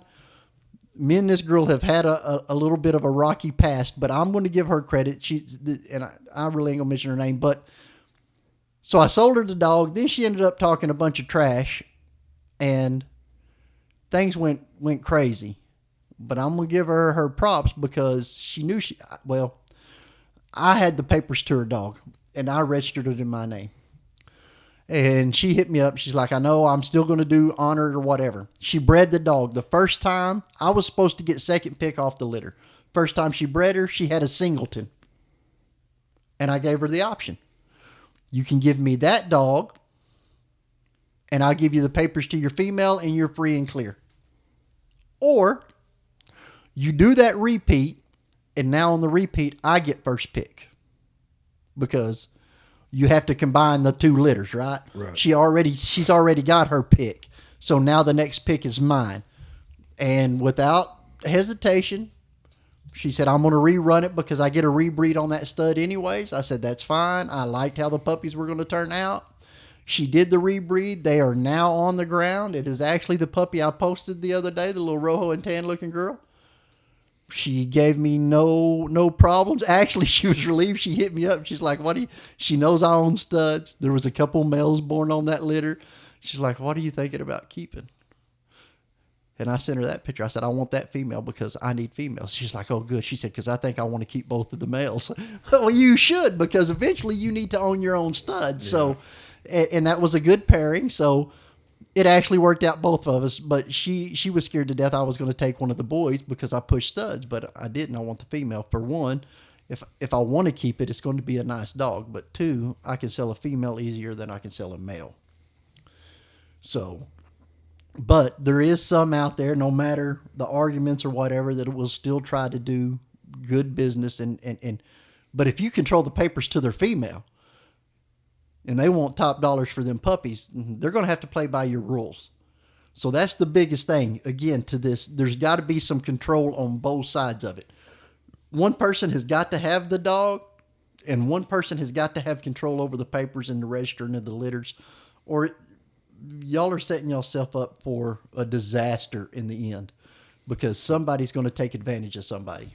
So I guess we're to the point now in my camp that if I enter into like a co-own with somebody else, a breeder, that if I'm the one that's stepping up, right, then I think where I'm at on this deal is if I have the female and it's 100% mine, right, and they have the stud, or vice versa, I'm not co-owning nothing that's not 50-50 all the way through now. From that point, like all the repo, all the C-section. We just had this conversation between us the other day. Like I did it before, and I did it because I needed to come up, so I put in the more effort. But now it's not where I don't need to keep every pup. Right. I don't need to keep any pups at this point, in my opinion. Like I'm set for a long time. But the only reason I do them like I do, if somebody comes to me and wants one of my pups on co-own, generally if I trust them and I know them, the pup leaves at no cost. Now the financials after that is your responsibility. Right. I'll cover the repo, right? But when it comes time for the C-section stuff like that, that's on you. And basically, you're getting into the dog for $1,000, $1,500 is what it is. So you're getting the dog still at half price or even less, depending on, because I'll let you go to whatever vet you want to go to as long as they're reputable. So you see, and that's where me and Cruz are at. I mean, we use his females, but because I whelp the litter, he pays for the C-section. Well, then that's a trade-off there because, but if I have the female, I'm gonna whelp the litter, right? You know. So it would be a little unbalanced if I also pay for the C-section. That's what I'm saying too. You there's got to be some checks and balances in there to make it. Like I said, he was used to paying. That's that old school shit, right? If you bring the stud, that's all you got to bring, and that has so much value, right? That the other person with the female got to work all. So and that's the thing. I supply the studs for mine and Cruz's breedings. Whether it's one of my studs or a stud credit that I have accumulated, or I pay for a stud fee to do the breeding, right? Then he pays for the C-section, and I pay for, or I do the whelping. Now, if you look at it the old way he used to do it, and this is where y'all need to understand why this model really works. He used to have to pay the stud fee. Then he had to pay all the repo fees out of his own pocket. Then he had to pay a C-section. and then he had to pay a whelper. So, let's just say average stud fee, at least $2,000 for a good stud. Then he's going to spend $300-$400 on a reproduction to get her progesterone tested, ultrasound, AI, all of the TCI, whatever, all of that, right? And just kick in another $300 for shipping or whatever on top of that, because you're probably using a stud that's not around or something, maybe like that. But let's just say automatically, by the time he gets the dog bred, he's probably $2,500, $3,000 in the hole already. Then he's going to pay $1,000 for a C-section. So now he's $4,000 in the hole. A minimum of $2,000 to get him to week 4 of whelping. So, he's $6,000, $7,000 in the hole before he ever has a litter. But that's his overhead problem. That is his, because you either learn how to eliminate overhead or you pay overhead. And that's what I did to start with. I was like, all right, I don't know nothing about whelping. I'm fixing to get on this. I'm fixing to learn 100% because I'm going to eliminate. That's the biggest expense after they're born. Right. So I'm going to cut that out. So, but even with him cutting out, let's just say he whelped his own litters.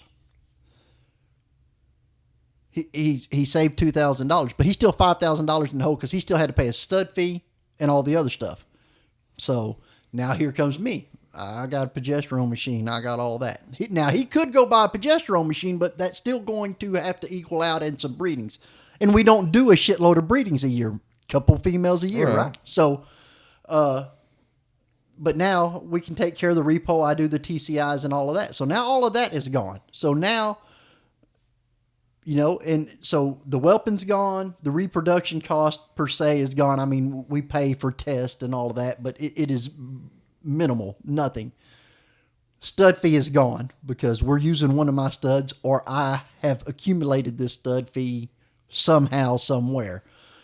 I haven't bought a lot of stud fees. I want a stud fee to a dog. I just have, whether trading or whatever. It doesn't matter. It has value and you own it. Right. And I own it. So now he's not out of pocket the $1,000, $2,000, $3,000 for a stud fee. He is out of pocket, per se, a C-section, $1,000. So he went from spending $7,000 down to $1,000 for me to be a partner on this litter.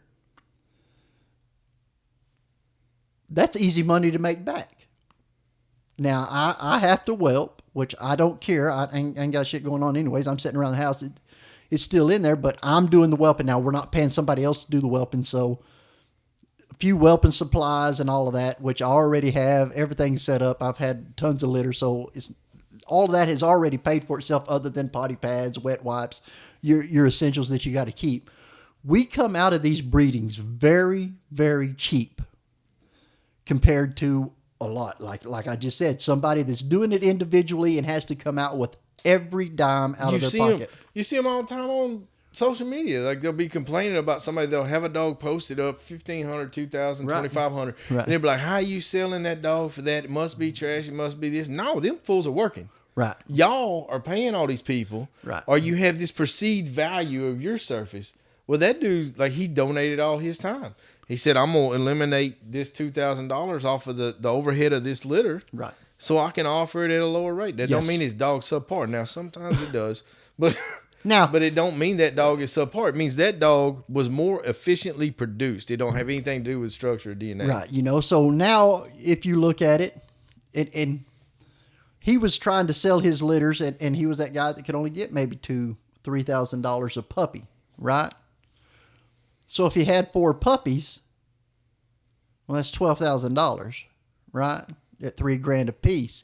If he got that, well, 7,000 of it was already gone. So he made $5,000 off of that litter, right? Let's just say he made $5,000 off. Now those same 4 puppies, we eliminate all them other costs. I whelp it. We do all of that. Now I might sell one of them dogs for $20,000. Think about this from his standpoint.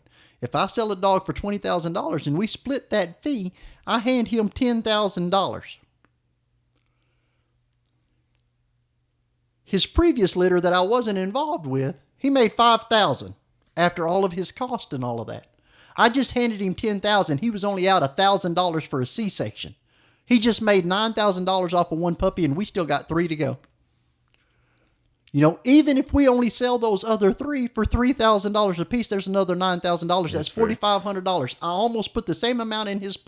I put triple of what he was going to make by doing this ownership with me. So that's why it matters what his motivation is. Right. Because for me, the flip, if I'm going to argue for him on that deal, the value he brings is you don't have to mess with those females. You don't have to keep those females. Right. All year long. The only time you see those females is when it's time to make money. All the drudgery and the vet visits and the cleaning up after them, like that's all done by him. Right. All year round for the rest of Yes. that dog's existence. So that's my luxury of yes, that deal. that's right the there. value you get from it, which That is has the value. Which is, I don't have to put up with the females, and because I have males in my house, I don't Yes. have all of these females that are in heat. It works better. Driving for my sure. males crazy.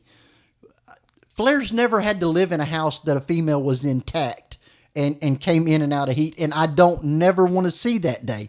So, and I had to explain this to my partner Brandon on why I didn't keep females.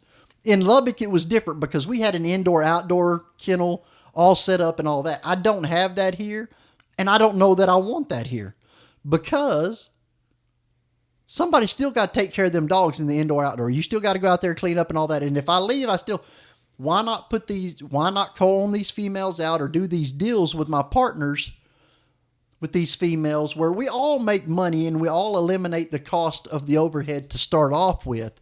It makes perfect sense. It's not, it ain't even got to be a true straight up co-own. You just have to agree, okay, I've got these stud credits. You've got this female. I can whelp. You can't.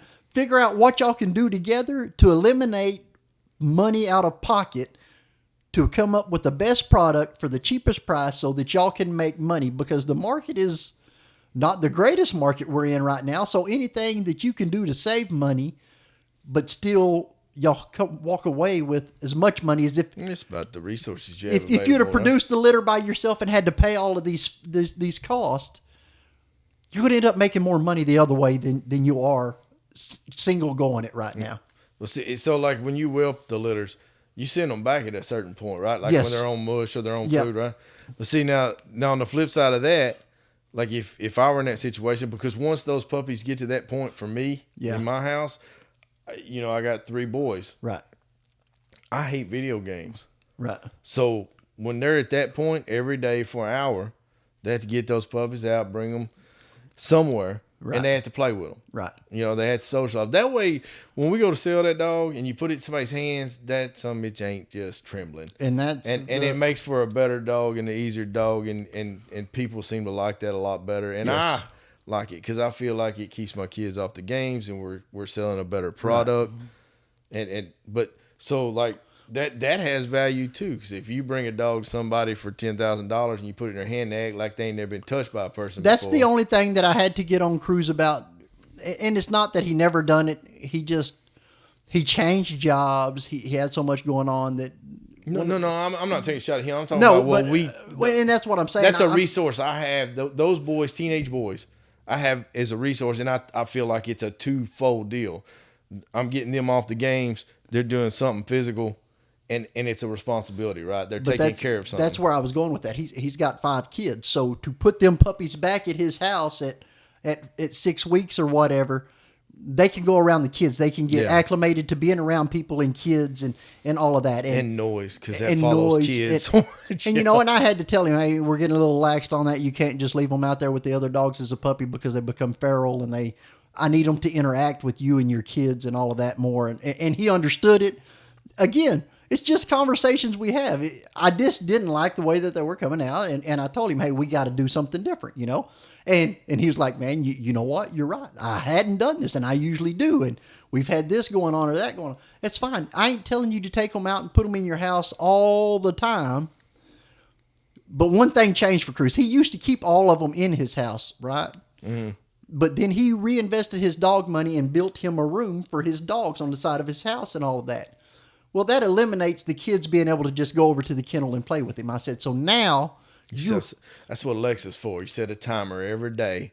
From Right. this time to this time, you go get you a puppy. Right, so now I told him, I said, now it is, instead of trying to keep the kids out of seeing the dogs in there or whatever, just let them go see them, or when they're outside, let the puppies out to play. He does have a swimming pool in his backyard that I wish he'd put a fence around. But not just for his dogs, but for his kids' sake too. But all his kids can swim, which is great. And I wish I had a swimming pool and I ain't talking about he has an above ground swimming pool. That dude's got one in the ground. He's doing good for himself, and I'm proud of him. And the dogs is just a passion he has. It's not he likes the extra money, but it ain't always about the money. It's about what he can produce. So that's why me and him get along well, because we're trying to produce something great. The money's just the bonus part of it. Well, I mean, it's a part of it that's got to exist. If you can, I mean, hell, all the money that You we've can't made, continue it on if you're not making some kind of right, money off of it. everything we've made, we put right back into the kennel. Right. Not as I mean, the dogs, any money the dogs have made, they've upped their level of life. Right, and people's got to look at it like this. I mean, even a rancher, he might have got into ranching because he loves cows, and but if those cows don't make him any money, he can't take care of those cows. Yes.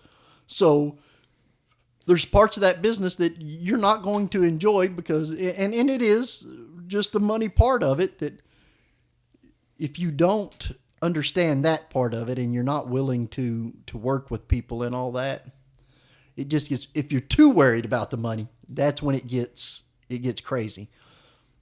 My advice to everybody is just breed for what you want. The money will come.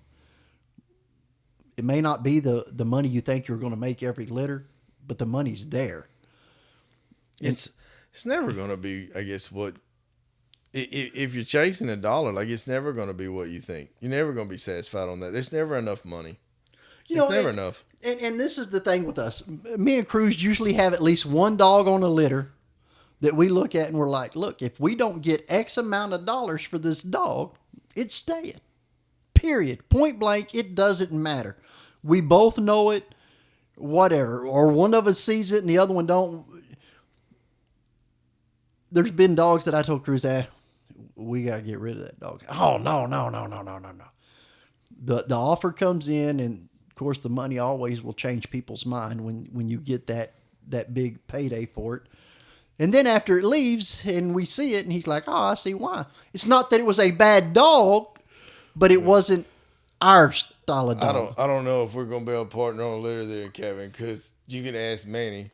When I've made that decision, there's no sway in me. That's just the stubborn in me, I guess. But if I go, no, I'm keeping that dog. Because he was even like, well, before we got the DNA done, he goes, if she got pink, what if somebody offers you a 30 ball for it? And I went, tell them next. Like, how much would it cost us to reproduce this dog? The reason it has value is because it's rare and it's hard to get. Now we have it. Why would we sell it? And that's, again, that goes to where people are at in different levels exactly. of their. So, me and Cruz are kind of, I tell people this, and not a lot of people know it, and he'll tell you, but he was always one of my biggest fans. I actually met him because I went and done a TCI on his female. The mama to his flare daughters, I did the TCI. I did the breeding for him in Amarillo with some of my other partners that own Milkman. That's the first time I met him. Then we ended up co-owning a dog with him. And, but when I started pushing Flair, he was there. I'm going to tap out, y'all. I got to tend to these puppies, man. Y'all hold it down. All right. Okay. Later. Okay. So we, I want to take a real quick shot. Just how long did it take him to get to Amarillo? By morning. But no, so he started pushing him and me and him started talking more. We, as I was coming to Dallas to the shows, me and him started talking more and more and more. And long before Alex Lee was ever a thought of buying in on Flair, I was standing in his driveway and he had a Dodge Charger, a brand new one, Scat Pack, nice, beautiful car. That gunmetal gray, black pinstripes or racing stripes on it. I loved the car. It was beautiful. And he's like, man, I'd like to be in on this, dog. And I told him, give me that car right there. And and you can be in on him. I said, that'll be your buy-in. And he's like, hell no. He said, I can't do that.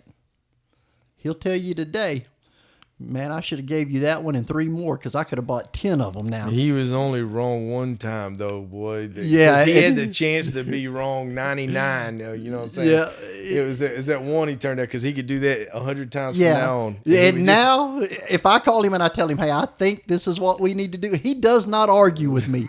He does not. He's like, man, I'm going to follow you off the cliff. He said, I think this is the right move. And I think, we work really, really well together. And, I had that same relationship with Gabe Pineda. We worked together.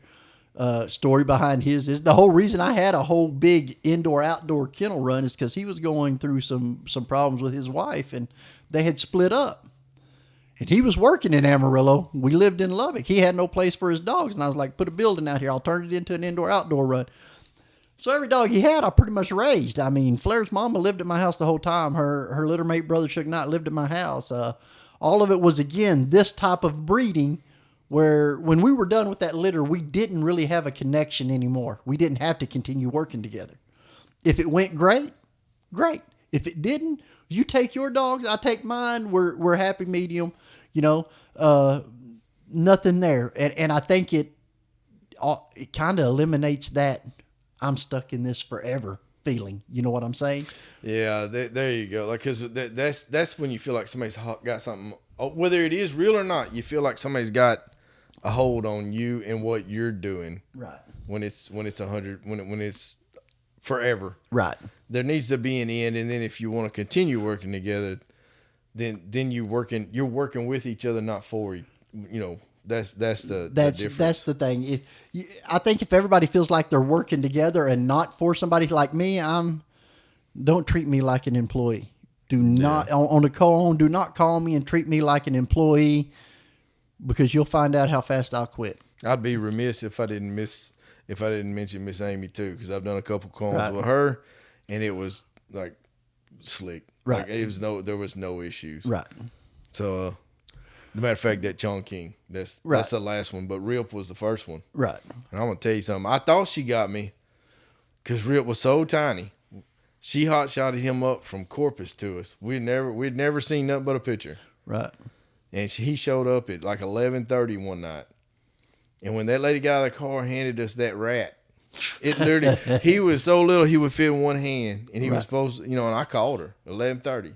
Hey, man, how old is this damn dog? Because we gave her money. We bought into him, right? Right. And we owed her a pup back. And I was like, how old is this damn dog? Like, I thought they done sent me a 5-week-old pup. She goes, no, he's 8 weeks. She sent me his birth date and everything. And I mean, she was right. He just stayed small for a long, long time. Right. But yeah, that's, and I was ready to drive Dallas on that deal. No, and that's the other thing is you do a little due diligence in who you're working with before you just sometimes jump off. Like you said at the beginning, the dog you took back, y'all thought was going to be a great fit, but you didn't know what had changed in years, and that's why I think the newer model of the co-owns is not, I call it a co-op, but not a co-own. It's because it's just a coming together to meet one goal and go from there.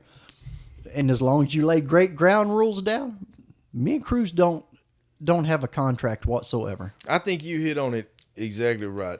I think there has to be an end, because I think probably the reason it works with Jess and Josh so well is because the fact that knowing each other, that put the foundation down. But they know inside of a year and a half, like, they have complete freedom to where if they don't like me once they meet that, they can go somewhere else. Yes. They're not tied to me with that dog, and its success is not tied to me anymore. They can do their own thing. And I think that worked with how I work with Amy. It's the same thing. It's one and done. And then I can keep coming back, or I can go my own way. And it ended up, that's the way it's been with Manny and all the ones that are successful. That's how there is an end, but the relationship has continued, I'd imagine, because you become level.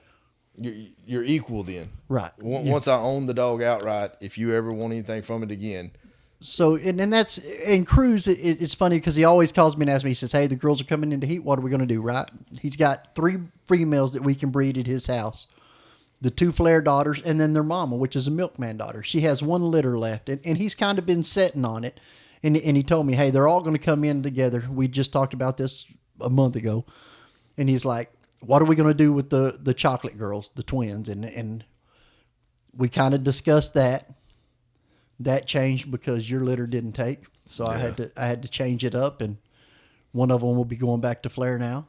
But the black and tan, the mama to them, he was like, "What do we want to do with her?" And this is what I told him. I said, "Cruz, that is your female. I want you to do a breeding for you. I'll help you if I have the stud or we need to find the stud. You tell me what you want to do because you've done such great business with me. I'll help you whatever I can. I can still whelp the litter. If you want me to be a part of it, selling them and all that, that's fine." I said, "But I want this breeding to be exactly what, no input from me, whatever you want." I said, "It doesn't have to." I said, "Because I'm going to be chasing what I think is going to make us money right now. You're trying to use her to build more foundation." And he was like, "Do we repeat the breeding to flare?" I'm not going to tell you this. I'm going to tell you Flair's here and you got use of him. Any of my boys, whatever. And I said, and then he was like, "Well, what about Rubble? That would be back to his grandma." I said, that's a great choice too.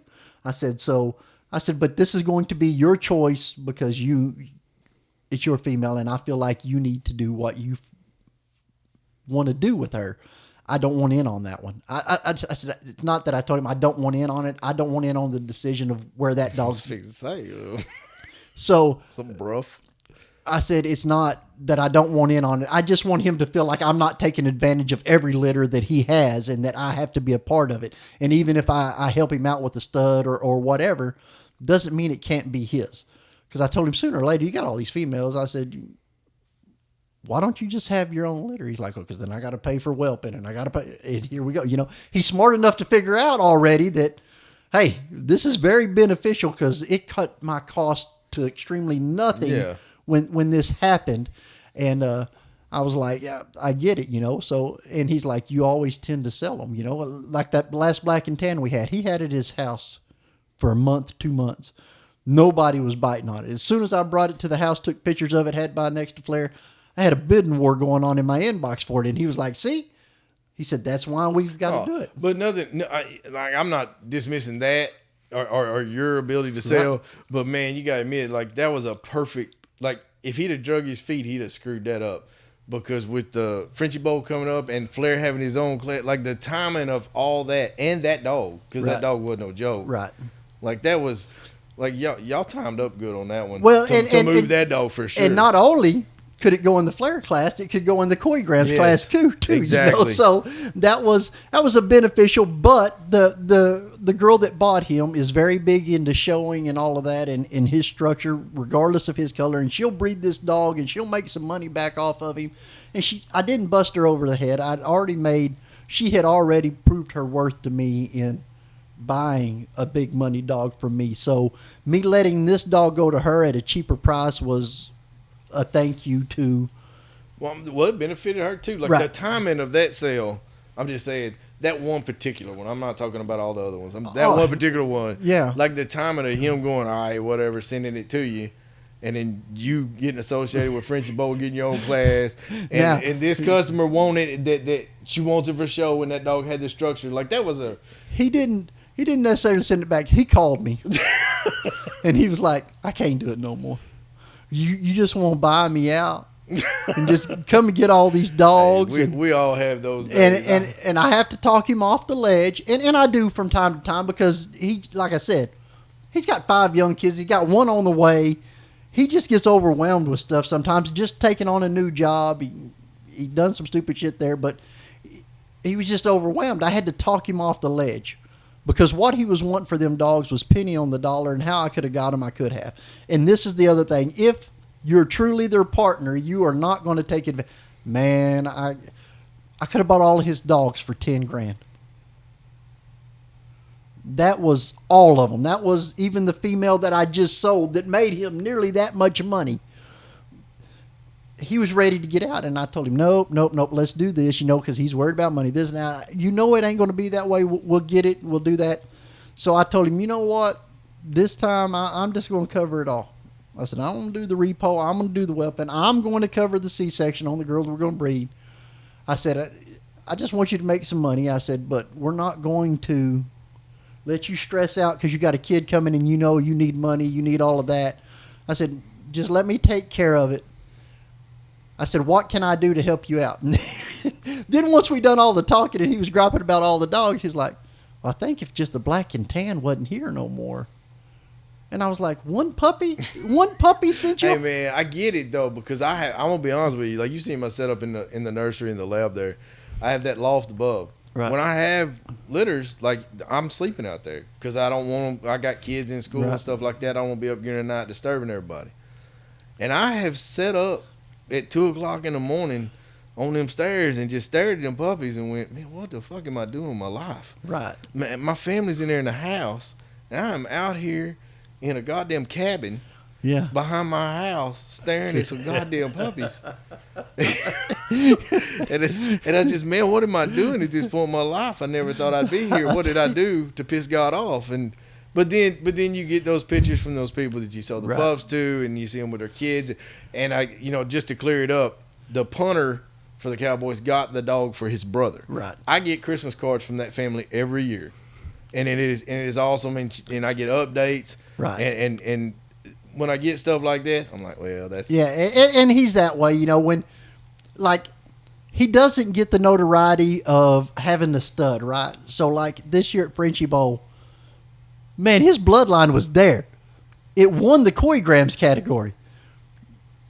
The male that won the Coy Grams category is the littermate sister to the two girls he still has that we breed.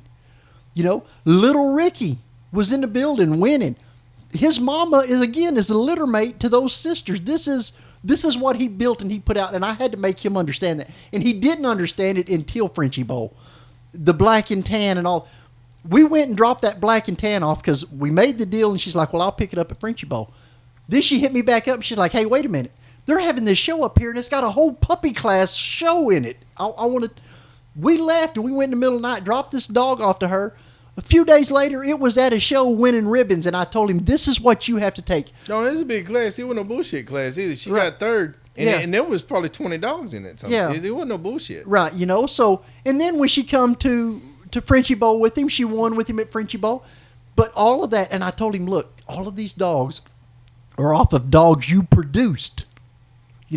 Same way with Gabe Pineda.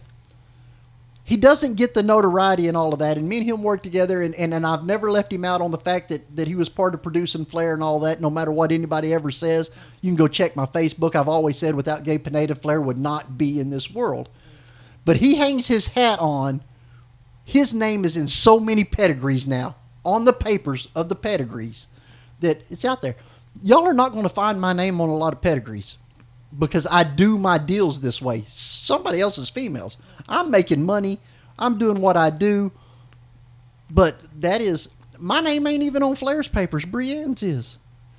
But you have to take the victories where they come. And he's just now getting to finally see the fruits of his labor of what we've produced is now producing. And, I do get on to him sometimes because he's like, man, look what I done. You done, motherfucker?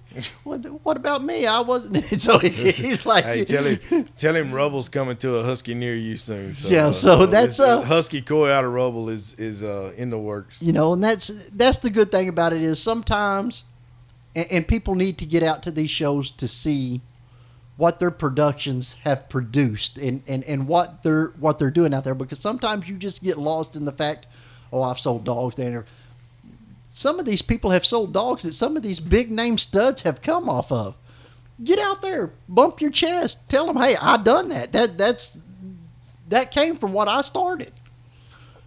So that's just where it is. So co-owns are. Well, speaking of that, we'll be at. I don't know if you made your decision or not, but I'm definitely going to be at Bully Decks. I've already got a booth. Yeah, I'll probably go. So we'll be there, and maybe we'll take his podcast stuff down there and do a few interviews with people down there. Yeah, do some interviews down there and check out. There's going to be a lot of people. I think Brandon's going to go down there with me since y'all are going. I talked to him and I told him, man, you need to start getting out to some more damn shows. Y'all used to hit them all the time, and that's where we're lacking is getting out to the shows and showing the Let dogs people off. show the dogs, man. Show your stud. You know, and it's not even that we need to put them in the show ring, but No, people no. need to be able to put eyes on the Right. dog in person. That is how Flair became Flair, was going from coast to coast and all over. And again, you know, I'll give props to Rob down there with Little Ricky. He's doing the same thing in a market that ain't the same as it was, and he'll probably do some good with him. I mean, it definitely helps. It looks like he is, Yeah, you know, I mean, at least according to social media. right. If you put your dog in front of people, people will talk about it.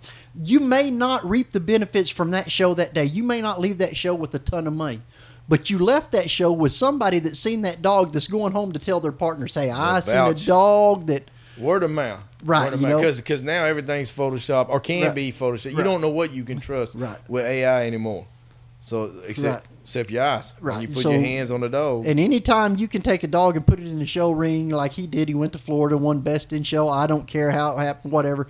Anytime you can do that, or even just have that dog in the building at a show, it is going to change the trajectory of that, especially a stud.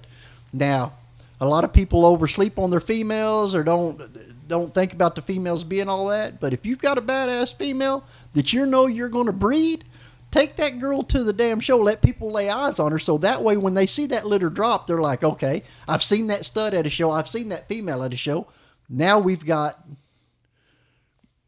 something there. I can invest in that. So Well, I hate to be the guy, but we're going to wrap this up. yeah, we probably went a little longer than we should I'm gonna have. but- I'm gonna let you close this out. All right. I gotta go handle. All right, but yeah, till next time. If any of y'all got any other ideas, I mean, I had a lady hit me up to want to talk about co-owns. I don't know how great we did, and if we answered anybody's questions. But if y'all got anything y'all want covered or to talk, to call in, whatever, hit us up and we'll make it happen. But until next time, we'll holler at y'all. Welcome inside the kennel, the heartbeat of the dog gang, where real breeders break down real experiences, and the experts drop the knowledge you can't Google. We're talking structure, bloodlines, nutrition, training, wins, losses, and everything that makes champions in and out of the ring. This is for the ones who live it, breathe it, and build it, one lit at a time. Your host, Kevin Ben and Terodrick. Lock in.